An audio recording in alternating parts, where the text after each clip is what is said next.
Dawes. I'm so excited for this. Oh, she is just so lovely, and she's really an inspiration. I feel like she epitomizes when you think boss babe. Like, we're always looking, I mean, I feel like we have the opportunity on this podcast and on our show, Fresh Living, to really meet so many interesting people, and Eve is just, she's amazing. So she is a blogger. She has Glamour and Gains. She's a podcaster, philanthropist, model, red carpet host. She's done so many different things. When does she sleep? I don't know. And I just love chatting with her. She's a personal friend. I met her when I used to live in Las Vegas. And she's someone that I feel like I just love women who you can really shoot ideas back and forth with. She's always someone who lifts up other women. If you have a question about getting into being an entrepreneur or fitness, competing, or being a host, she's really someone that is always going to lend a hand or an ear or give you advice. And I just think we need more women like that in the world. And she's just incredible. I loved chatting with her. And she's very business savvy. She really gets into kind of like the technical aspect of running her blog, or she has a makeup line that she sells at Walmart. So she's really inspirational, and I'm really thrilled for you guys to hear from her. Oh, we could always use more people like Eve. This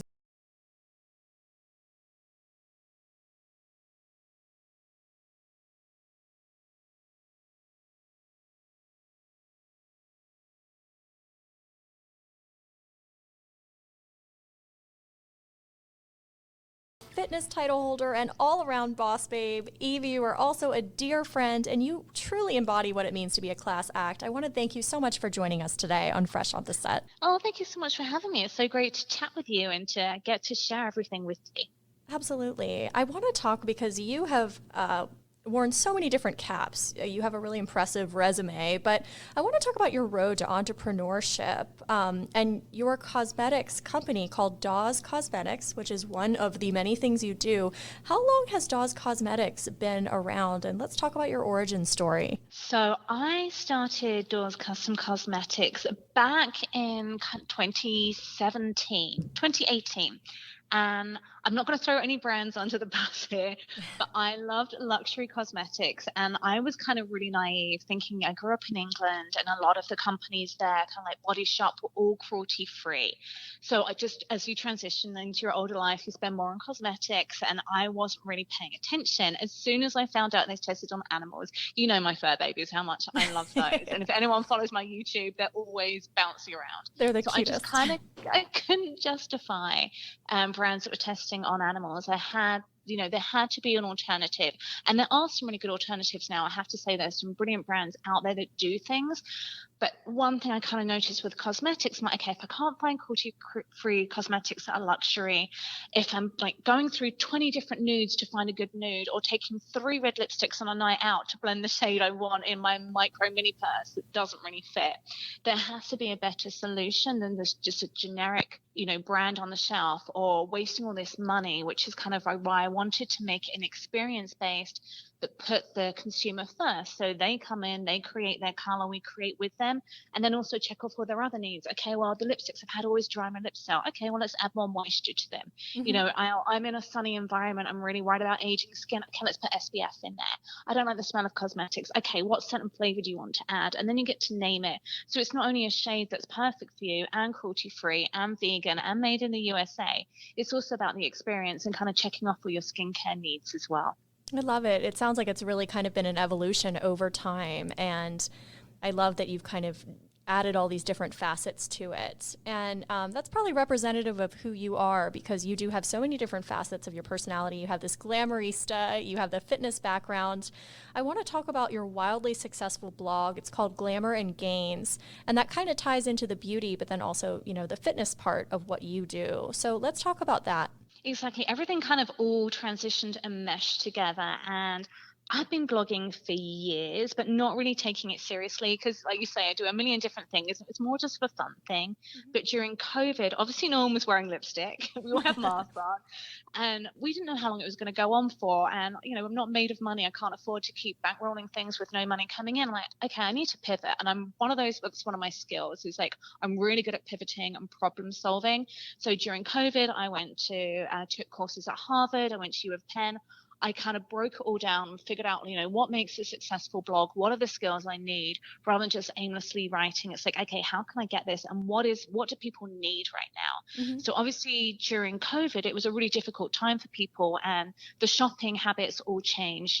There was so much kind of insecurity with income, with jobs. So I wanted to kind of, rather than just, it's beautiful looking at Vogue and you see all these amazing images, but everything's kind of, super expensive, or you see these runway trends that don't relate to real life.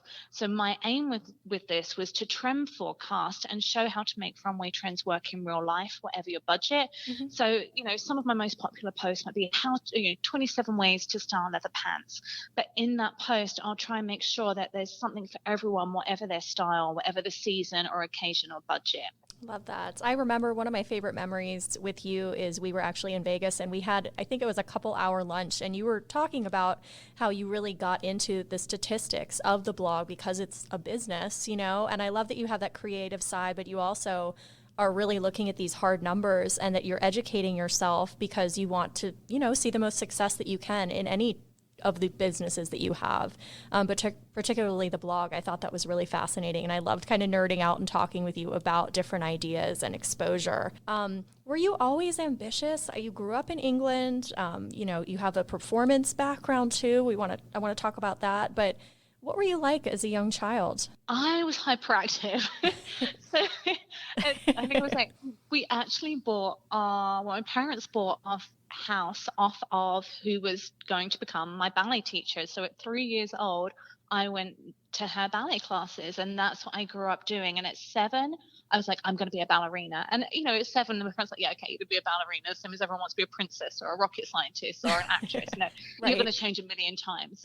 But my dance teacher was like, no, that's what she wants to do, and she can do it if she wants to do it. And I think she's serious about it. So that's kind of, I started my career path at a really young age. I never deviated. I always knew exactly what I wanted to do.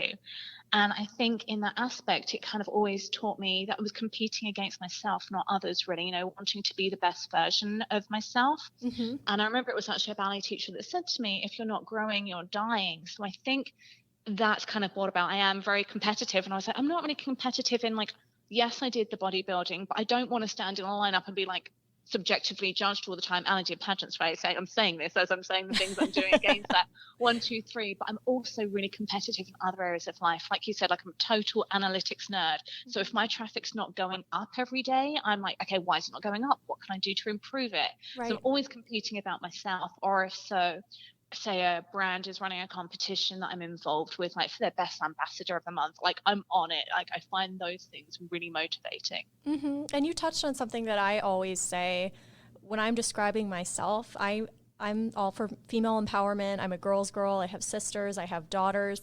I really, I've been fortunate to have a close group of girlfriends, but I'm competitive with myself. So I want to see everyone succeed. I think there's room at the top, but I definitely hold myself to a high standard.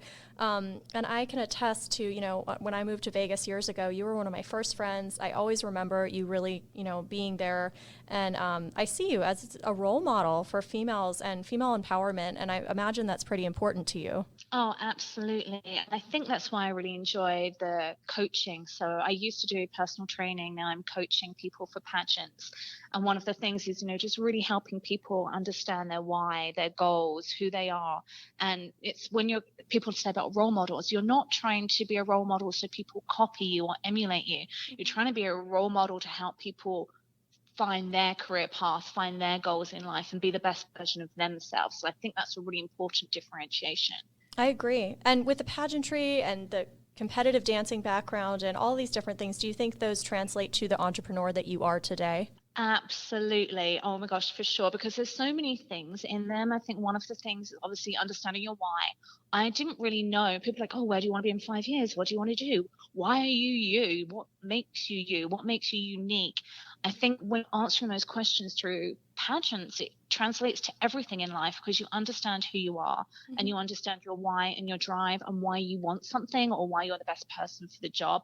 So that's definitely helped me into being an entrepreneur I think the dancing really helped as well because it gives you the discipline. No one's setting your hours when you work on your own, right? You have to be self-motivated. You have to want to compete to be the best. Well, you need to, otherwise you're not going to make any money, right? At the end of the day, that's the bottom line. So true. So definitely everything had a real overlap.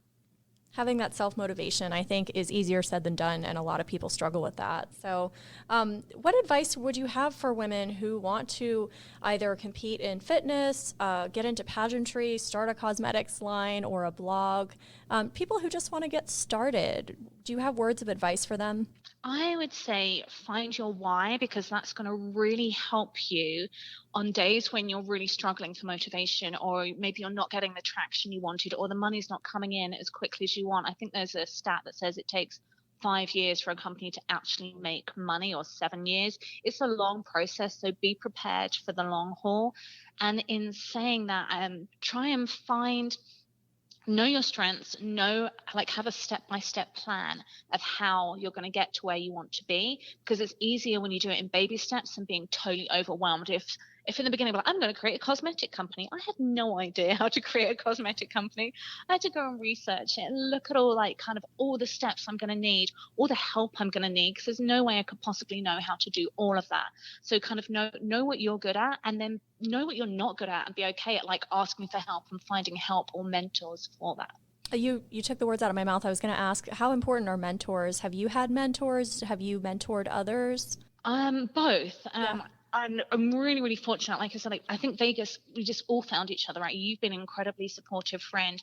Thank Then you. I have a friend here, Lisa Song Sutton, who's such a successful entrepreneur, and she's always so good and open with her knowledge and sharing contacts and kind of giving you advice on where you should be going, what you need to do, what you need not to do, and just giving feedback and being supportive. And I think that's really important. And the same, people come to me for walking practice, right? Because that's something they can't do and it's something I'm good at. So you can all help each other. You don't all have to be good at everything or just be a mentor or just be mentored. You can all you've all got areas you can share and also, give back from. I agree. Preach. You are just an inspiration, and I've been fortunate enough to try some of your cosmetics. They are absolutely beautiful. I love that they're vegan, cruelty-free. Just an all-around boss babe. We like to end our interviews with what we call the Fresh 5 questions. So this is just kind of a fun get-to-know-you set of questions. So are you ready? Let's do it. All right. TV series or movies? Movies. Movies. Takeout or dine-in? Oh, dine in. Hot or cold weather? Hot. I knew your answer to that one. Sushi or ramen? Sushi. All right. And last, live in LA or New York? Oh, that's a tough one. I'd have to say New York because I've lived in LA for 5 years. So I've done that one. On to the next. On to the next. I love it. You just have a great energy, Eve. Where can people go for more information for Dawes Cosmetics or to follow you? So for my cosmetics, you can find them in Walmart online or at dawescustomcosmetics.com. You can buy the ready-to-wear online, or you can come and create with me if you want to do something custom. And then the blog is glamourandgains.com, and my YouTube channel is Eve Dawes. Love it. Eve, so